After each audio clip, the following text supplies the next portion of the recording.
so much for joining our LinkedIn Live today in Shaping Collaboration in a Distributed Workforce, hosted by Remote and ThinkHuman. So my name is Leah Cotton. I am the multimedia content creator from Remote and today's event host. So today we'll be hearing from Barbara Matthews, the Chief People Officer at Remote, and Meredith Haberfeld, the founder and CEO of ThinkHuman, as they have a conversation about fostering ownership, increasing influence, and managing conflicts within remote teams. So let's start off by having the speakers introduce themselves. Meredith, would you like to start? Sure. Hello, and thanks so much for the setup and intro, and everybody that's here. So excited to have you here. I'm Meredith Haberfeld, CEO of ThinkHuman. We're a leadership development and manager training organization that focused on leaders of all levels bringing out the best in themselves so they can bring out the best in others. And that's me. And over to you, Barbara. Thank you. Great to be here too. Looking forward to the chat. My name is Barbara Matthews, Chief People Officer for Remote. And Remote itself is a global HR platform that enables companies to hire, manage, and pay anyone, anywhere. Great. Thanks. So thank you both for the instructions there. Before we get started, I do want to remind all audience members that you can ask questions to the presenters live in the chat throughout at any point, and we will be addressing these at the end. So yeah, to kick things off, let's chat about ownership. So Meredith and Barbara, we'd love to go through and see how leaders can create a sense of ownership amongst team members in a remote environment to improve accountability, motivation, and engagement. Yeah, I can go. Yeah, go for it, Barbara, please. Yeah, okay, sure. So accountability, motivation, engagement is one of the key attributes that we look for at Remote when we're hiring. And making sure as a leader that you are creating that, I believe, starts with clarity, I think, around your goals, around the expectations that you have of people.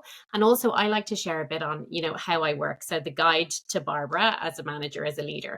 And within that, I'm talking to my team on how I like to manage. I not micromanage. I tend to lead with trust. And by creating kind of that environment or expectation with them, I hope that it is building that accountability and that motivation and kind of focus on goals, which is so crucial to working remotely. Remote is a completely asynchronous company for anyone who doesn't know, but making sure that you're self-motivated and that you're able to work independently is a real foundation of asynchronous work. And I see a manager's role as like creating those conditions around that clarity and the clear expectations of what success looks like to really set people up so they're able to accomplish, the goals and what they're focusing on for themselves. And then yes. I think it's really important to teach the team, like to set team norms, to raise the flag early on how you want the team to show up, and then to make sure that you're in a way recognizing kind of publicly and role modeling that type of accountability and ownership. I think is really good as well in terms of setting the culture that you want within your teams. Yes. To jump on that, Barbara, I think that so much of this is stuff that happens in a co-located working environment, but can happen without as much intentionality because you're just there with each other, like in the same space. And when you don't have that, and by the way, ThinkHuman is also, since its inception, a totally distributed workforce. And when you don't have that co-located experience, you can't just be like, oh no, do that a little bit differently. Oh, you don't know what to do about that. Let me just, like, people need a whole different level of clarity on what does success look like? How am I set up to win? What are the benchmarks along the way so that we know we're going to be having a touch point so that a manager doesn't get to the end of something and see like, oh my gosh, that went completely off track, but instead that the manager can have that kind of trust that you talked about by saying like, I really set this person up well or this team up well with a really clear picture of success, all the resources they need to get the job done, the right touch points so that something doesn't go too far off. And that level of clarity on the front end is always great, but it's really mandated. Like it has to happen for a team to have the trust and for a manager to be able to create that kind of autonomy for their team members. I can say for myself, that was that was a huge growth area because I'm like, trust, I love, like, you're good, go make it happen. And like autonomy is never my issue for people that are working with me. But then they're like off, took a left turn. And I'm like, wait, what happened? How did that happen? And they're like, wait, I feel totally messed up. Why didn't you make that clear up front? So it really has taken getting that front end clarity. I can say, I want to pause for a second, but I want to say, I do want to come back to what you talked about, those like get to know me or how I work guides. So I just want to put a pin in that because I'm done talking on this topic, but I want to make sure we loop back to that, Leah. Yeah. And Leah, one sec, sorry. The intentionality obsessed. Like if I had one of those, those flashing light things that people tend to have on their walls, like those inspiring, motivating quotes, it would actually be intentionality because it's so critical in the type of company setup that we both have. Yes, totally. Oh yeah. Awesome. Yeah. Leah's here. I was just going to say, like, obviously, this whole sort of creating ownership amongst remote teams. But sometimes it's like, how do you foster like an ownership mindset? So, Meredith, if you want to start with that side of things as well. Sure. I think part of it comes with setting team, as Barbara talked about, setting team norms from the outset. And I think we grow up in childhood and school and through our lives thinking if something's not working, I don't want to put it out on loudspeaker. I want to try to fix it over here. And then when it's all good, then I can show that it's good. But working in a distributed workforce, people can't work like that. Firstly, it's hugely stressful for the person because they're like, oh my gosh, it's going off track. What am I going to do? So not good for them. And then terrible for the organization because you all have all these other stakeholders out here who are like, wait, what's happening with that? Is it on track? Is it not on track? So for an ownership mindset, I think one of the foundational things is creating the safety for people to share when something is going off track or there's been a mistake, and having that foundation of psychological safety. And then on top of that, creating a super clear expectation for everybody in the org that when something is going off track in any way, raise the flag early. That is the expectation. Share what's happening with all the key stakeholders, share what you're doing about it, and be open to any feedback. And that allows people to operate with a whole different level of ownership rather than I'm just an order taker. Instead, I am carrying and responsible for this thing. And if it goes off track, I am responsible for making sure that everybody knows what's happening about that thing. I mean, plus one to all of that. We talk in our company about embedding a culture of no surprises. And, originally that was from the manager to the report, with regards to performance and how people are trending. But you could adopt that across the entire company in terms of how people are working and how people are collaborating. Like you say, if there's a project going, culture of no surprises, make sure you say when something's not working well. And then at a really basic level, in terms of creating ownership, is allowing people to own some of the company. So thinking about equity, if you are lucky enough to be in a company that can allocate that type of equity, making sure that even through, we talk about ownership all the time at work, and even from an expenses perspective, we say spend the money as if it's your own, all these type of things to really just completely constantly reinforce that ownership mindset, and how everyone owns a little bit of the company, and what it will, how the company will progress will be on how you show up every day. I think that when managers are coming up, they have a lot of intention to support their direct reports. Let me make sure to provide a lot of support. And because of that support, they can interfere inadvertently with ownership by not letting direct reports struggle through something hard, take a little extra time to fix something instead of the manager jumping in and fixing it themselves. So I think another key piece of creating ownership is teaching managers to give that little bit of extra space to move from hero to coach when something goes off track. And instead of diving into fix, coaching, stepping back, and supporting that person to grow, which isn't easy, because a manager, they want to look good. They want that thing done fast. So to be able to make that move, I think is, again, take psychological safety and having attention on that, which we can come back to, and then setting from the top the expectation that being a coach is more celebrated than being a hero. Yeah, that's great. Like, I definitely think sort of setting those clear expectations for clarity, for success, providing autonomy and trust, norm setting, and being able to raise that red flag early. I think are definitely all key points for contributing to ownership. But Meredith, you just talked about sort of coaching and support in there. So how do you think team members can exert sort of influence to their teams in a distributed workforce? There's so many things we could say about that. I think for starters, and this is so obvious, but when we're in a co-located environment, there's all of the kind of social grease that just happens naturally. You're like walking next to each other and chatting. You sit next to each other. You go to the refrigerator at the same time, right? There's just social grease that gets created. And back to Barbara's intentionality, influence is built in part on relationship, and you have to invest in those relationships. So one exercise, no matter what level you're at in the company, that I think is so helpful, it's super tactical, is write out all the key stakeholders that you interact with in your team, outside of your team, and then with a red, yellow, or green marker, mark the quality of the credibility and trust you have in that relationship, like the credibility you have, and then the trust that's present relationally. And then anything that's red, obviously go to work on upgrading, and anything that's yellow, also be at work on moving up to the green. And just having attention on that creates a whole different level of foundation for being able to influence across relationships, across in your team and outside your team.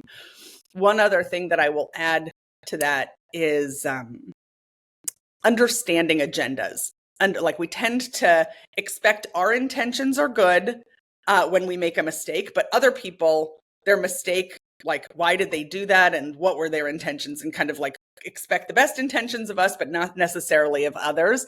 And so in working on really effective influence, I think takes bringing a lot of curiosity and openness to understand other people's agendas and what success looks like for them, what they need out of something, and not bringing judgment to that. Not like, oh, they care about blah, blah, blah, and looking down on it, but instead understanding, what do they really care about? What do I really care about? And then how do we find that overlapping territory?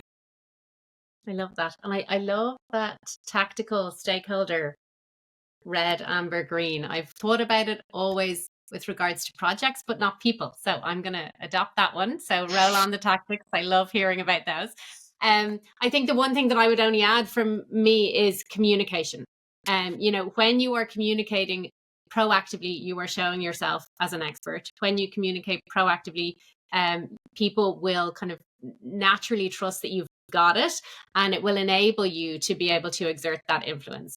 And also, I guess, from a remote perspective, in terms of over communicating, making sure that you're making time to build those relationships. As Meredith said, I tend to encourage my managers to do all the async stuff that can be done async, literally do that asynchronously, and use your one-to-one time to build relationships, to coach, as you say, to help tease out problems, and to get to know the real person, to kind of have that water cooler mini kitchen tea making conversation that we just can't have. I don't know if we need to move on. So Leah, can I add one more thing, or do we have to move on? No, go ahead. Okay. I think another really crucial part is that leaders of all levels step back from a hub and spoke management of their team to create more interconnection of leaders, so that leaders are having to work things out with one another rather than going through their shared leader or some more senior person. And instead, those kinds of relationships are happening all the time, but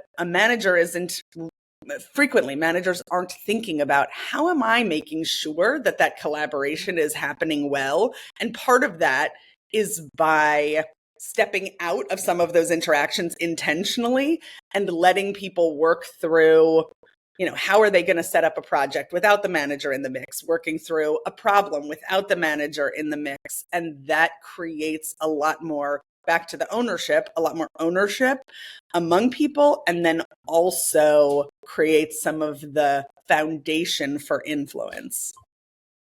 Yeah, definitely. I think in what you've summed up there is a few sort of tips and tricks that people can definitely take away, sort of those building relationships and rapport, creating an openness to everybody, communicating frequently, staying visible, and sort of over communicating rather than under communicating, taking initiative to show sort of empathy with those colleagues, and making sure that you're there as a person and not just a remote person that's sort of untouchable and uncontactable. So I think they're really good and key ways to assert influence. So thank you so much for sharing those.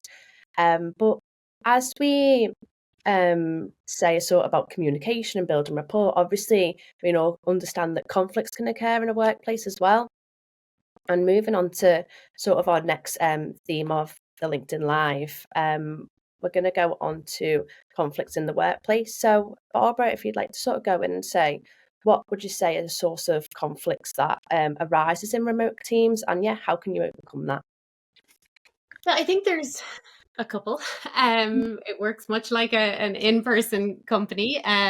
Things can be misinterpreted, especially the written word and how people are typing on Slack. People's communication styles are very different culturally. There's differences in expectations there as well.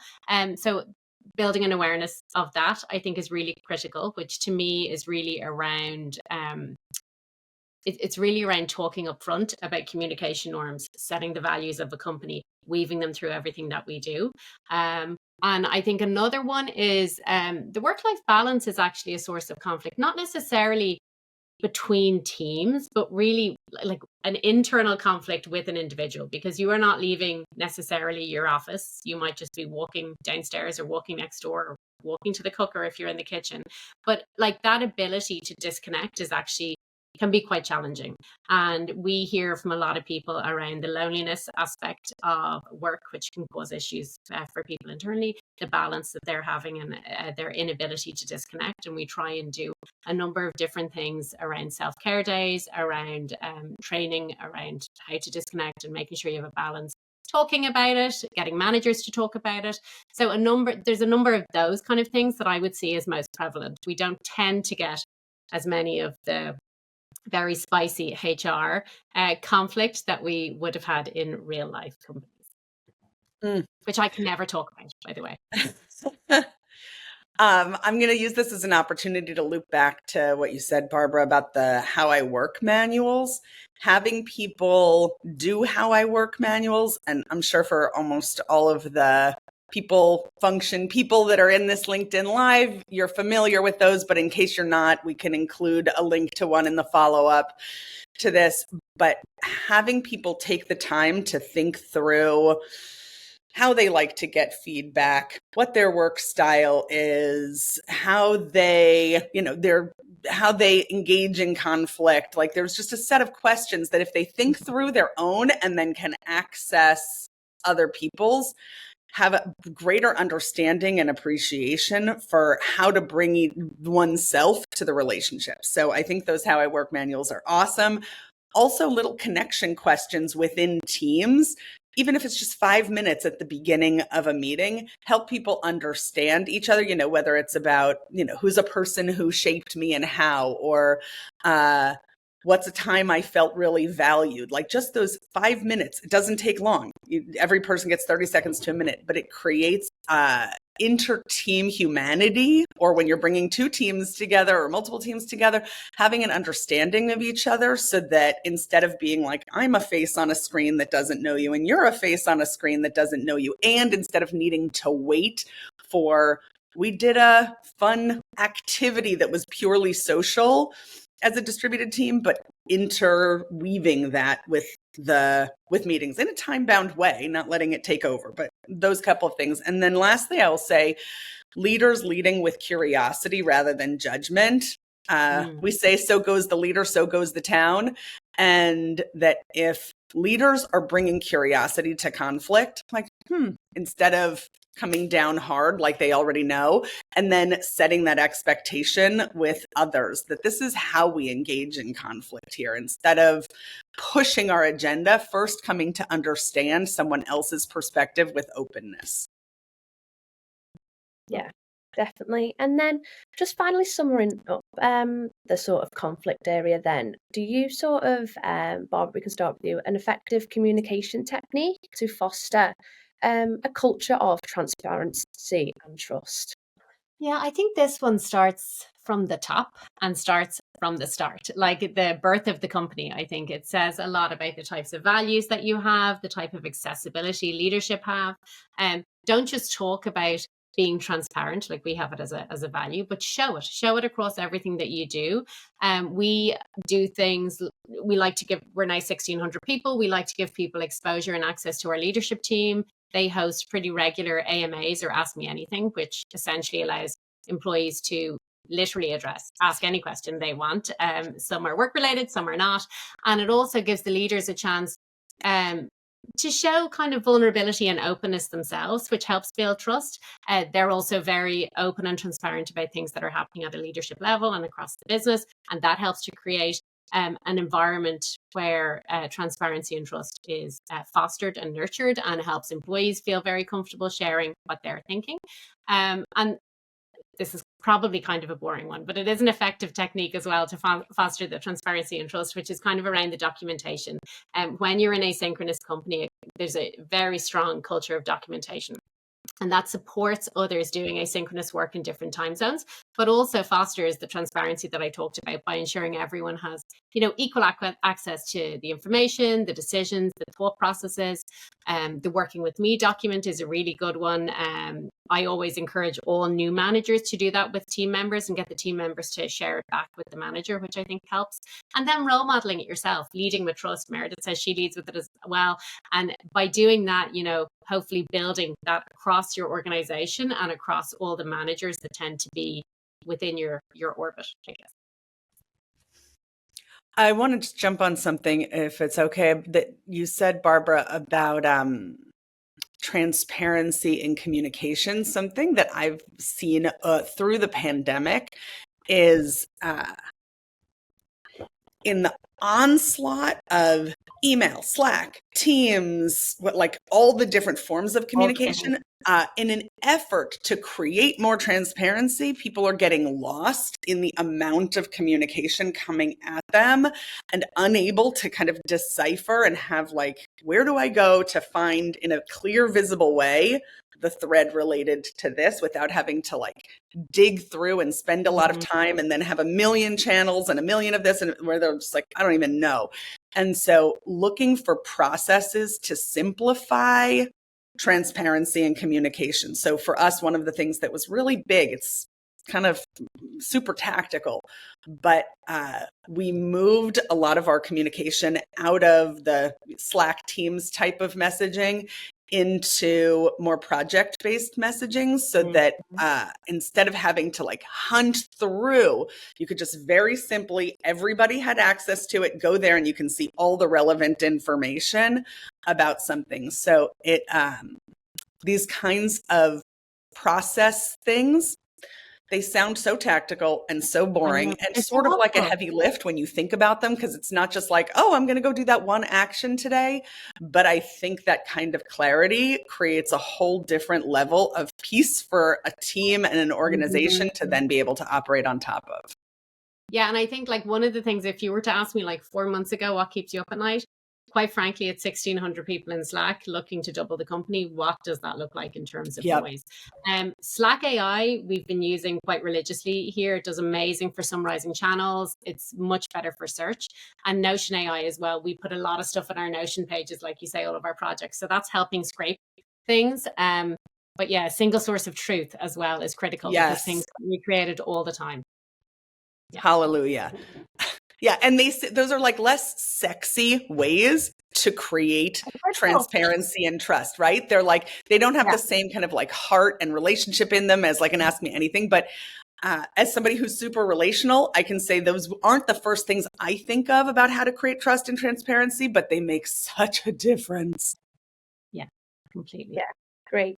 Thanks both. So yeah, that was a really good sort of summary about how leaders lead in with curiosity, discussing through communication, transparency. I love the sort of project related messaging. I think that's a really good key takeaway. But yeah, thank you so much. We've explored how to foster ownership, accountability, strategies for building influence. But before we get started, we have our live Q&A coming up. We're just going to pause briefly and open up the floor for demo requests. So yeah, if you're interested in either Remote, we're a global HR platform that allows employees to hire, manage and pay great people anywhere in the world. And we've got ThinkHuman. They're a manager training and leadership development company. So they partner with people and L&D leaders by creating people programs to help leaders at any level be more effective. So we're going to, after this LinkedIn Live, we'll be able to follow up with a demo request as well. And you can fill out the form that we're going to be posting in the chat. Please be sure to put your company email address in there and yeah, just head straight to the demo. So I'll give that a little second while we're collating some of the Q&As together. Another thing I was thinking about trust in a distributed environment is that for some managers, it's very like you can tell them trust, like, all right, like trust your team, but they're like, but how? Like, I am so like, I can't see what they're doing. Should I be doing like, how do I track how many hours they're working? How do I track that they are on track with a project? How do I track that they're doing what they're supposed to be doing? Because they're accustomed to like, well, I need to be able to see it to know that I can trust it. And I have a couple thoughts that I just want to put out there for people, which are having the right mechanisms. So once you set people up to win, having the mechanisms of, do I have the dashboard that I need to see that has, the status of something is on track or off track? Do I have the right pulse meeting in place? But teaching managers to come up with what are the mechanisms that can work at scale that give them visibility on the right cadence to how something is going. And if you're setting people up to win and have the right mechanisms in place, and then you're tracking and coaching, and then every time there is a breakdown, using it as an opportunity not to dive in and fix the thing, but to diagnose what was the source of the breakdown and then elevate people and process along the way.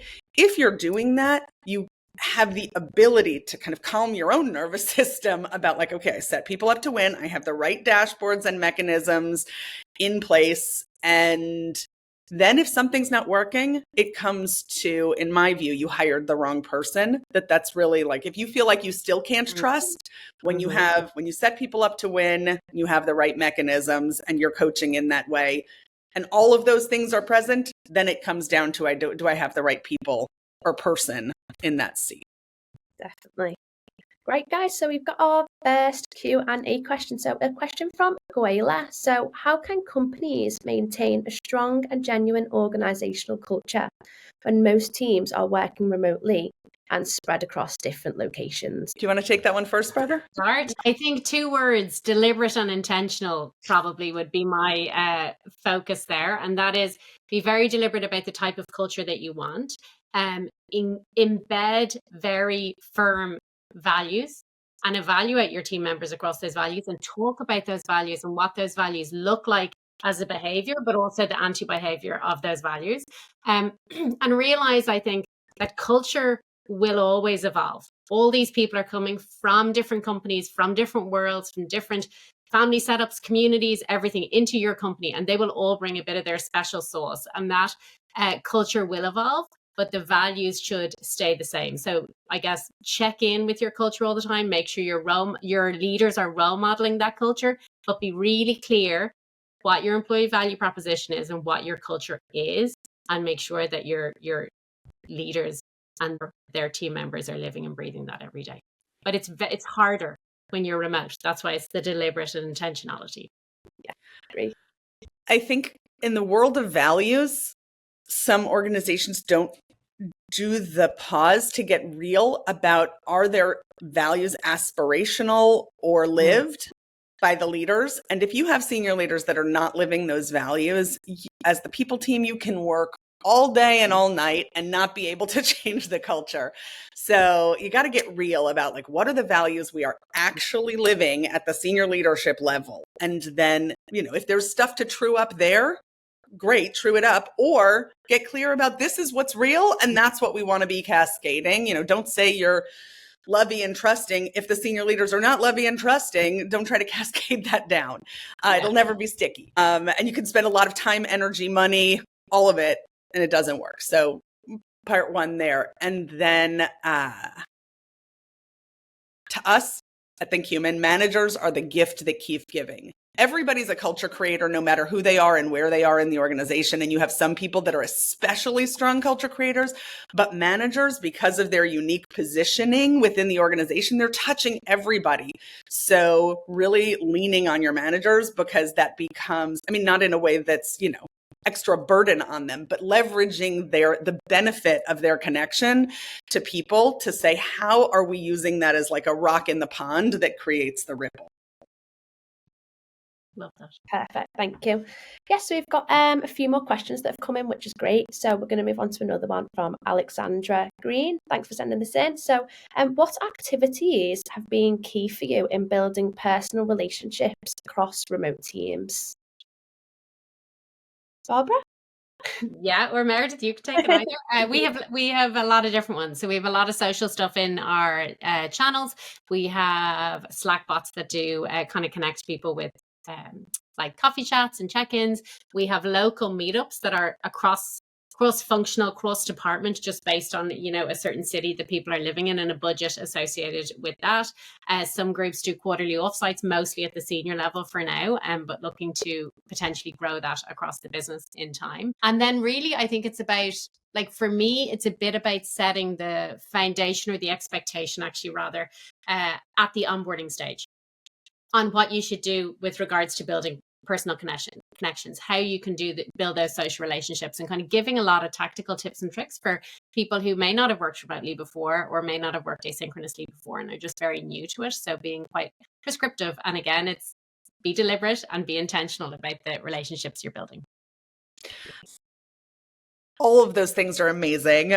I don't really need to add anything because that was a comprehensive list, but just for the sake of my favorite one that I like, that I tend to do the most, mentioned it already, but the 5-minute connection at the beginning of a meeting humanizes each other's understanding of one another. And I will say, people that I never expected to come out of their shell and kind of like show who they are as a person, because they tend maybe to be a little bit more introverted, or in the power dynamics, they just wanted to kind of stay behind the screen, giving them that opportunity in 5 minutes, that the whole team goes around and shares the answer to some question, whether it's, who's a person in your life who helped shape you, or what's something you did this weekend that brought you joy.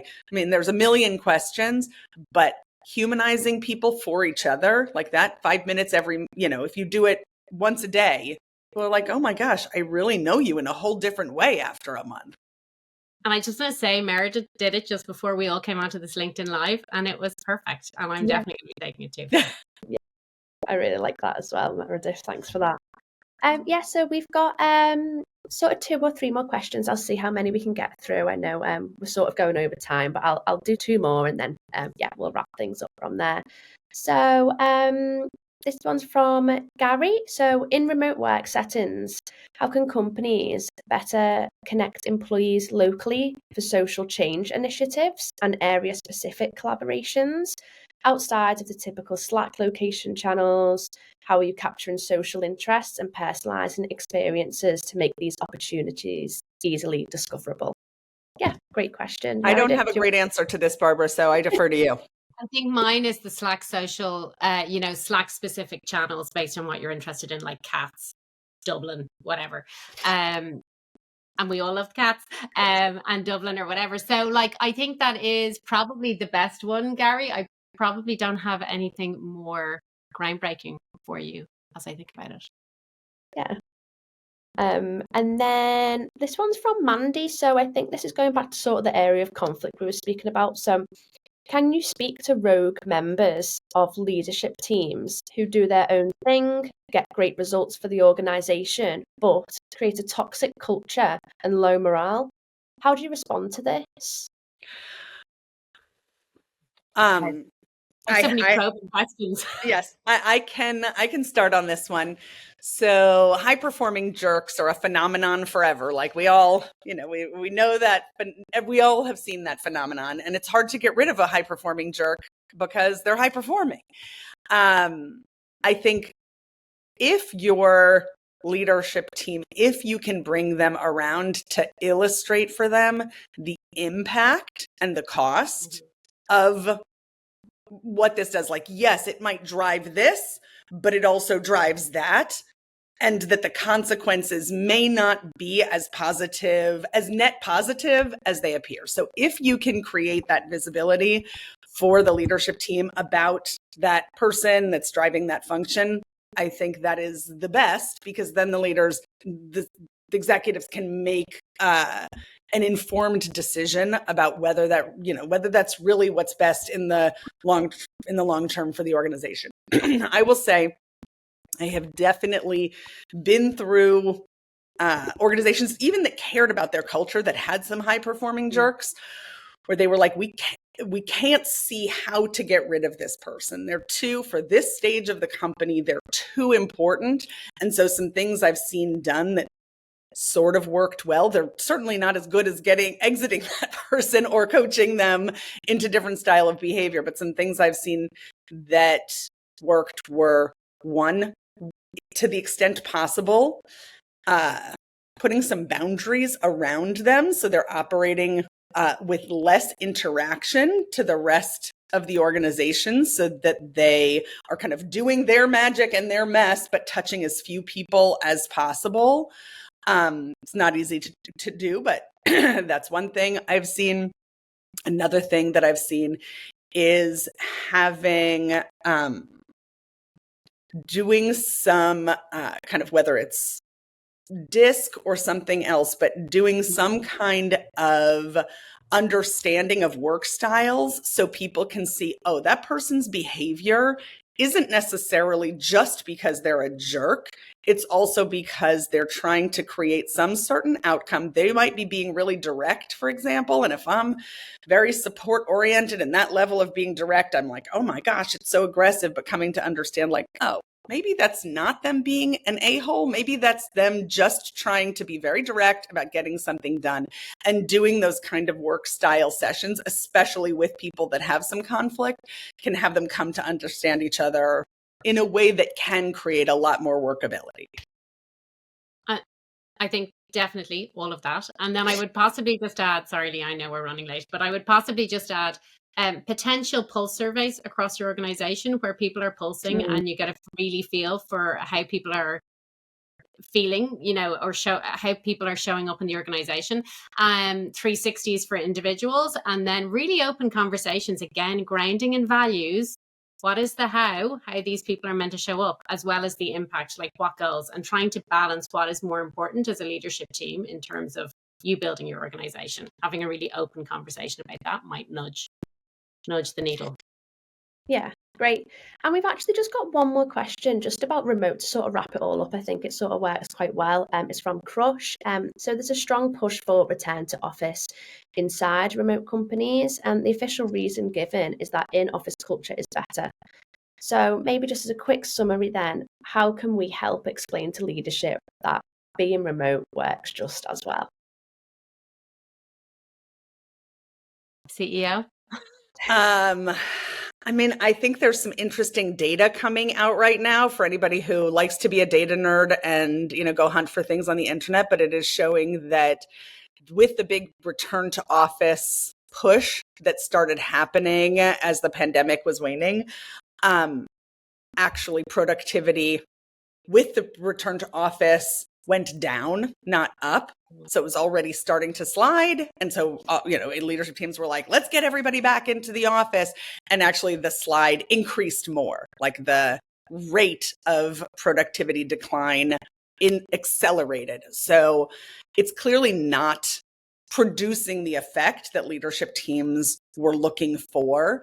So, I think data always tells a great story. So if you go find that data and then bring it to the attention of leaders and say, like, okay, let's get underneath this. In some instances, I will say, for those people that are really keen on, we have to have people in the office, at least getting clear about when people are in the office. How are you using that time? If people are coming into the office and dragging themselves all the way there and then spending their day mostly sitting in front of the screen doing Zooms and not having their colleagues and FaceTime with each other, it's like in the value exchange, it's a lose. And so at least if you're going to be bringing people into the office, being, back to your word, Barbara, super intentional about what is happening while people are in the office, and leaving work that can be asynchronous for when they can be remote, and work that requires the team to be together, exclusively building the days around that when people are in office. And I think also talking to leaders about, like, what is your root problem that you're trying to solve? Like, what is it? Like, when you think about it, they're all in an echo chamber of people saying they have to go back to the office. Well, why? Like, what is broken right now? Like, is it, intensity, for example? We're not working as fast or as quick. Okay, well, can we build other infrastructure to help influence a change in that area, for example? So to try and get really under the hood on the root cause might be a good tack to take as well. Great. I tend to think that a lot of the leaders that I see that are really keen to get people back in the office is for their own personal benefit. Like, they like to lead from an in-office perspective. They get energy from having people in the office. They can pop around and see and do. And so it's also working with them on how do they shift their own leadership to be as powerful and impactful as possible in this different condition. Yeah, definitely. Well, amazing. I think we're going to wrap up the Q&A there. So thank you so much for involving yourselves in that as well, and offering your personal insights for everyone here today. It's been a really great conversation. Hope we all learned everything to take back to your workplaces. And of course, if you do have any questions that we didn't manage to answer today, feel free to comment in the LinkedIn Live, and we can add the speakers, both Meredith and Barbara and myself, and we'll be able to get in touch with you and reply to those. But yeah, before we close, we just wanted to share a few great resources that we've developed to help you along your journey in leading a distributed workforce.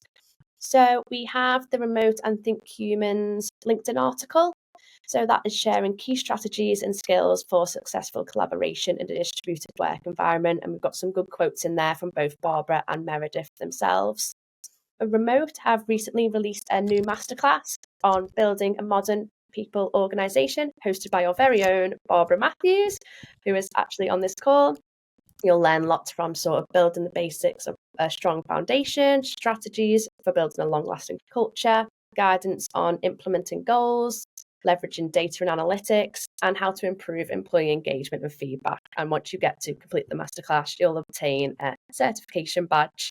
And finally, ThinkHuman have offered a guide and a framework that you'll be able to take home with skills for conflict and to turn into opportunity to elevate relationships in an organisation. And they also are hosting another interactive session with a workshop that is on August the 15th, aiming at building the trust of others through integrity, honesty and reliability, which is really good. So it sums up everything that we spoke about today. So thank you so much for joining us, and both Meredith and Barbara. It's been really great and great insight to how we can shape collaboration in a distributed workforce. Thank you. Thank you both so much. And to the whole community for your awesome questions. Great to be with everyone. Thanks. Bye.